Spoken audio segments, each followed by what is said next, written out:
Well, the Asgardians of the galaxy back together again. Oh, where to first? Welcome back to Talking Marvel. As the Guardians of the Galaxy 3 is the next MCU movie on the slate, I figured it was the best time to revisit the so-called Asgardians of the Galaxy according to Thor. This may be the MCU's version of the Asgardians of the Galaxy, but it is not what many comic book fans know. Neither Thor nor the Guardians of the Galaxy actually make up the Asgardians of the Galaxy, as their first appearance was in 2018 in Asgardians of the Galaxy Volume 1. This may have just been the MCU's best attempt at a name drop 1 year later in Avengers Endgame to bring attention to Marvel's new issue in the comics.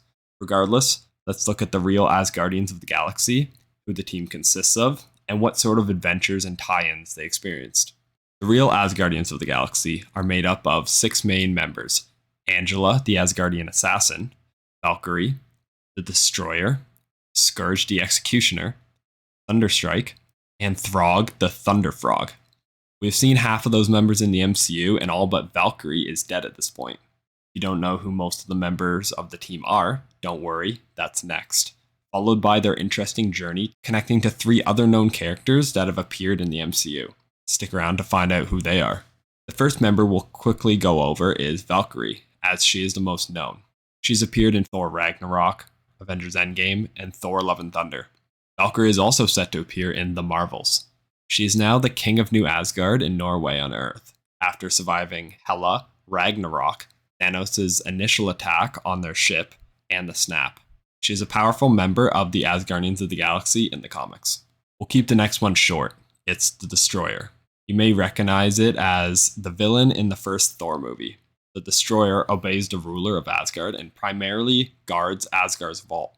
It was sent by Loki to destroy Thor in the first Thor movie in the MCU, later being dismantled and repurposed by S.H.I.E.L.D. for weapons, most notably by Phil Coulson in the Avengers. Next is one of the most unique characters, Scourge the Executioner. In Thor Ragnarok, we saw his ascension to that role of executioner for Hela after he was mistreated and underutilized. He's a great warrior born of an Asgardian and a storm giant, but often falls victim to the seduction of powerful women villains like Hela and the Enchantress. As a member of the Asgardians of the Galaxy, he does good. We'll now cover the others not known to the MCU. Angela, the Asgardian assassin, is as her name implies.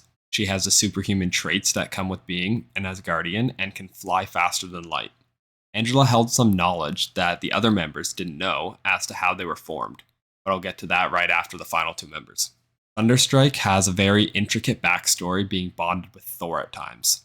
His real name is Eric Masterson of Earth, and after taking an unworthy Thor's place in Asgard as Thor, decided to change his name to Thunderstrike after the weapon he used to be his own hero. He too has the power of an Asgardian. The final and weirdest member of the team is Throg the Thunder Frog.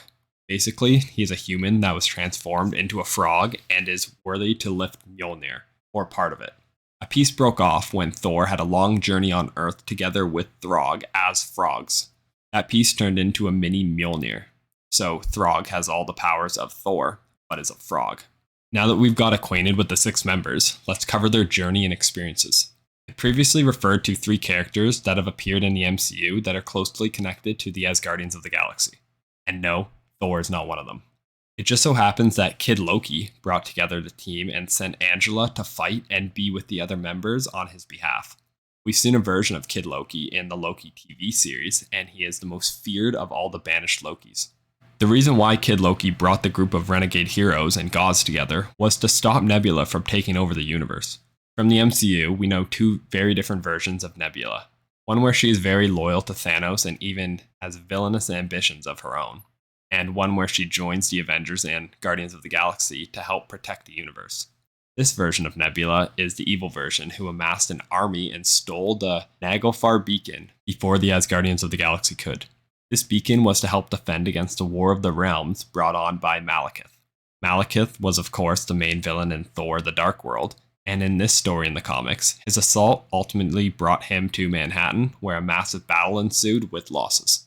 Valkyrie died, Scourge was badly injured, and Throg was presumed dead, but was just flung far away and continued to protect his kind after that. So obviously there is no way of all this to happen in the MCU unless it was in a different timeline, as we are way past that point now. Though it may seem a bit ridiculous to have possibly brought in a frog, the MCU has brought in multiple animals or objects like Rocket, Groot, and Cosmo already. The Asgardians of the Galaxy are definitely newer and are about as random as the Guardians of the Galaxy, so there are definitely more crazy stories yet to come for them in the comics. That's all for the real Asgardians of the Galaxy. If you enjoyed this video, make sure to like and subscribe. There's lots more like it to experience on the Talking Marvel channel, including many shorts as well. Thanks for watching, and I'll see you next time.